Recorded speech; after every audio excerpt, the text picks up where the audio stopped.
In a revealing analysis of diplomatic tensions, we're seeing high-stakes restaurant politics, where whispers at neighboring tables matter more than the official menu. As Moscow and Washington approach technical negotiations, London and Brussels create a stir behind the scenes. First Deputy Permanent Representative of Russia to the UN, Dmitry Polyansky, compared this to theater, European theater at its finest. Polite smiles and protocol masking an aggressive information campaign. Every Brussels statement is crafted not for Moscow's ears, but as a message to the White House, saying, "Look how defiant they are. Perhaps you should apply more pressure." These upcoming talks focus on administrative matters, diplomatic missions, staffing, and logistics. Yet this mundane agenda has Western media more agitated than military exercises. Why? Because beneath this bureaucratic routine lies Europe's greatest fear: the potential restoration of trust between Moscow and Washington. The real dialogue isn't about peace or security. European capitals are orchestrating a pressure campaign to prevent Moscow and Washington from sitting at the same table. Their concern? If Americans decide they can engage with Russians without constantly looking over their shoulder at allies, Europe's self-appointed mediator role becomes obsolete. Brussels isn't directly disrupting dialogue. That wouldn't be their style. Instead, they're creating an atmosphere where any gesture toward Moscow appears as betrayal. It's not about politics anymore. It's about who has the right to talk to whom. The Western diplomatic chorus grows increasingly anxious, no longer pretending to discuss resolutions. Their focus remains singular, preventing any contact between Moscow and Washington. This reveals a deeper truth about international relations. Sometimes, the most important diplomatic game is preventing diplomacy itself. In a remarkable development that highlights the complex nature of international diplomacy, we're witnessing a fascinating dynamic between Moscow, Washington, and European powers. The mere possibility of dialogue between Russia and the current U.S. administration has triggered intense reactions, particularly from European capitals. The politically turbulent region finds itself at the center of resource negotiations, with American interests taking a particularly assertive stance. What's notable is Putin's characteristic silence. He neither comments nor interrupts, simply observing as some attempt to initiate dialogue, while others actively work to prevent it. Trump, in his distinctive style, sees strategic opportunity in this diplomatic dance. While European leaders express concern about potential Moscow-Washington rapprochement, Trump appears to welcome it, not out of pro-Russian sentiment, but from understanding the value of dialogue in a world accustomed to shouting. The territory of instability faces mounting pressure over its natural resources, with negotiations taking an increasingly one-sided turn. What's being presented as technical discussions masks a deeper power play, where sovereignty and national interests hang in the balance. London and Brussels stand particularly opposed to any warming of relations between Moscow and Washington. Their resistance stems from a fundamental fear. If dialogue succeeds, what becomes of years spent building narratives of impossible compromise? What happens to the carefully constructed framework of sanctions and moral positioning? The stakes extend beyond missiles and resolutions. It's about the very possibility of returning to a format where substance matters more than appearance. Polyansky correctly notes that this has evolved beyond diplomacy into a struggle for the right to engage in dialogue at all. European powers are working to maintain their exclusive role as intermediaries, insisting on their way or no way. However, as our former Soviet republic discovers, when negotiations begin with ultimatums wrapped in diplomatic niceties, the real nature of these partnerships becomes painfully clear. In a significant development from Washington, a delegation from the politically turbulent region, led by Deputy Economy Minister Taras Kachka, arrived for what became essentially a one-sided dictation of terms. The American reception was notably cold. Sign here and you're dismissed. The former Soviet republic's attempts to modify the agreement were firmly rejected, with American officials clearly communicating who was setting the terms. Sources within the government acknowledged the mounting pressure, with U.S. officials making it clear, these terms or nothing. The situation has reached a critical point where diplomatic niceties are fading.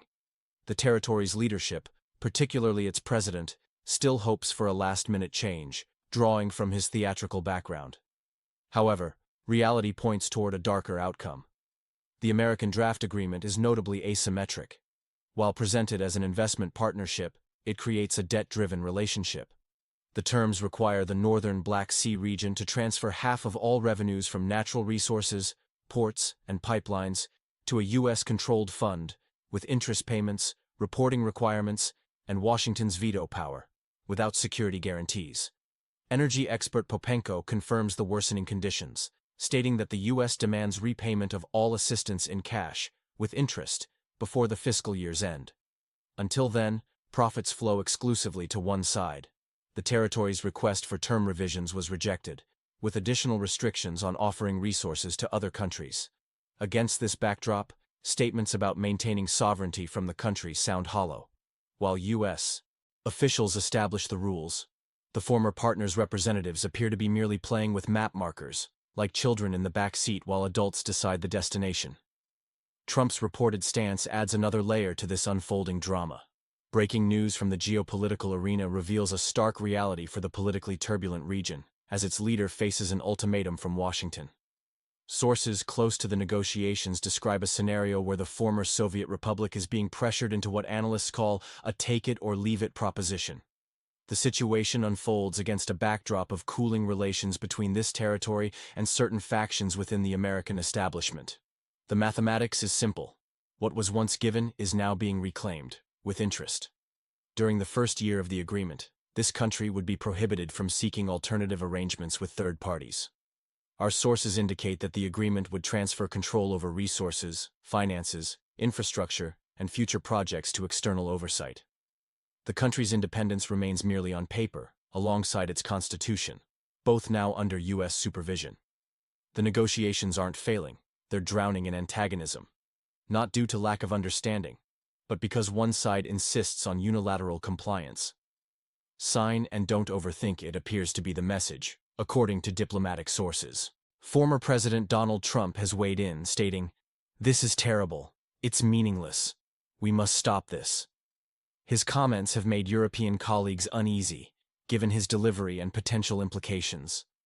The leader of the northern Black Sea region hopes for a miracle, but miracles happen when no one interferes. In this case, everyone has interfered except those who might help. Russia observes, Europe feigns concern, Washington demands signatures, and the disputed territory maneuvers as best it can. What's unfolding resembles a tragicomedy where the final credits are already written. The only remaining question is who claims the main prize, though sponsors' names appear written in fine print at the bottom of the agreement. In a striking contrast of Western positions, German Defense Minister Boris Pistorius boldly declares, "Peace won't come soon," while other voices push for immediate ceasefire. This political puzzle reveals deep divisions in approach to the conflict in the northern Black Sea region. The situation presents an intriguing dichotomy. One faction of Western leaders advocates for cessation of hostilities, while another insists on continuing military support. Some leaders push for swift action, others claim everything follows a plan. What's particularly telling is the difference between those with clear objectives and those caught in bureaucratic processes. Donald Trump maintains, "This wouldn't have happened if I were president." Half the world might agree, but events have already unfolded. Trump's approach shows a careful but confident player's understanding. The U.S. State Department, aligned with Trump's position, maintains a singular focus: immediate ceasefire. No NATO membership discussions, no territorial status debates, just silencing the guns. Only then might broader discussions begin. Meanwhile, European partners continue offering support, but when one partner provides rockets while another provides words, it's not an alliance but a morally delayed contract. Germany and allies express belief in the former Soviet republic's cause, while prolonging the conflict through logistics, budgets, and commitments. Pistorius openly admits the need for the disputed territory to continue fighting. Why? Because once fighting stops, questions begin. During combat, they can report new aid packages and write democracy support reports. This creates a cognitive dissonance. Some say, time to end it, others insist, not yet. At the center isn't just the territory of instability, but the very concept of ceasefire. For some, it's a chance to close a bloody chapter. For others, it threatens their influence. Peace frightens those who've built their agenda around war. It's their platform, investment, and justification for actions, budgets, and even inaction. Surprisingly, Donald Trump emerges as a key peacemaker, the same person who critics once.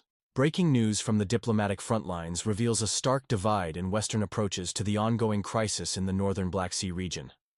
Former critics of aggressive tactics are now emerging as voices of reason, emphasizing practical solutions over prolonged conflict. Their message is clear. Why waste resources when negotiations remain possible? The State Department, through spokesperson Tim Bruce, has drawn a hard line. No diplomatic progress is possible while artillery fire continues. This contrasts with European attitudes, where officials prefer expanding discussions and maintaining dialogue, talking about everything except core issues. In this politically turbulent region, we're witnessing not just a military confrontation, but a clash of perspectives. While Americans demand silencing the guns, European partners continue debating additional aid packages. The West argues with itself. One faction ready for negotiations, another resistant to peace initiatives. The former Soviet Republic has become a testing ground where opposing viewpoints meet head-to-head. What started as straightforward support has evolved into a complex web of varying assistance, some offering words, others tanks, and some pushing for conflict resolution. As Europe distributes microphones, America starts the countdown. Senator Marco Rubio's statement suggests weeks, not months, remain for resolution. Otherwise, we face a prolonged situation where peace becomes increasingly elusive and support costly. The territory's leadership has made unprecedented moves in this political chess game, sacrificing multiple pieces simultaneously, a strategy that would make grandmasters flee in panic. When questioned about Trump's demands, former Secretary Blinken revealed that the country's leadership had voluntarily offered access to rare earth mineral deposits in exchange for support. This spring 2024 proposal, delivered in military attire, offered a geopolitical shopping deal: weapons in exchange for mineral rights. This new generation of pragmatic politics reveals the complex calculations behind current negotiations. In a stunning development that reveals the complex web of international relations, the leader of the politically turbulent region finds himself in an increasingly precarious position, following strategic miscalculations involving both the Trump administration and British interests.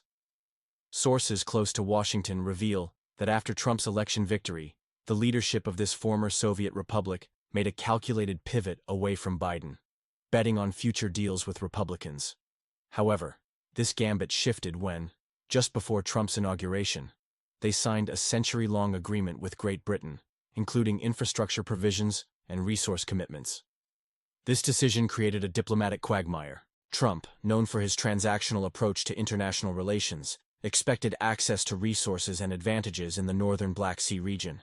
Instead, he found significant assets already committed to British interests, leading to a stalemate that weakened American leverage. The situation has evolved into a three-way deadlock. The country finds itself unable to satisfy American demands for compensation, while British officials point to their binding contract. Meanwhile, domestic resources and strategic capabilities remain in limbo. Washington insiders suggest this has created embarrassment for American hegemony, with a former fraternal union outmaneuvering the Trump administration. Secretary Blinken views these developments with calculated satisfaction, remembering past political slights. Moscow has maintained a hands-off approach to this diplomatic theater, content to watch Western alliances strain under competing interests and miscalculated political gambits. The situation continues to deteriorate as the disputed territory between Russia and the West struggles to maintain its balancing act between multiple powerful interests, while domestic stability hangs in the balance. In a remarkable display of political theater that borders on absurdity, we're witnessing an unprecedented situation where the art of deal-making has taken an almost comedic turn. Former President Trump finds himself in a peculiar dilemma regarding the northern Black Sea region, where resources and promises seem to multiply and vanish like chips in a high-stakes poker game. Imagine trying to sell an apartment while your mother is living at her mother-in-law's house, only to discover that someone has already sold it and leased the balcony twice to different neighbors. This metaphor captures the current situation in the politically turbulent region, where assets and agreements appear to have been traded multiple times over. The former U.S. president now faces two options: Either increase pressure on the leader of this country to secure resources, potentially through legal action or threats, or admit to being outmaneuvered, a prospect that might be more devastating than any sanctions. Meanwhile, in the capital of this disputed territory between Russia and the West, officials are holding another meeting, trying to figure out how to extract themselves from a situation of their own making. It's reminiscent of the old joke about Rabinovich and chess. I might not know how to play, but you should see how I arrange the pieces. What's fascinating is that no one forced their hand. They proposed, postponed, resold, and are now searching for an exit strategy themselves. The Americans watch in bewilderment, asking, was that even possible? The multi-move strategy has succeeded almost too well, to the point where nobody can determine who has outmaneuvered whom. However, one thing remains clear. In this political performance, the leader of the territory of instability is playing his role without rehearsal, with a forced accent, on a stage where the props have already been rented out twice. This complex web of negotiations exemplifies the current state of international relations, where traditional diplomacy has given way to a new form of political gamesmanship that challenges conventional understanding of international agreement.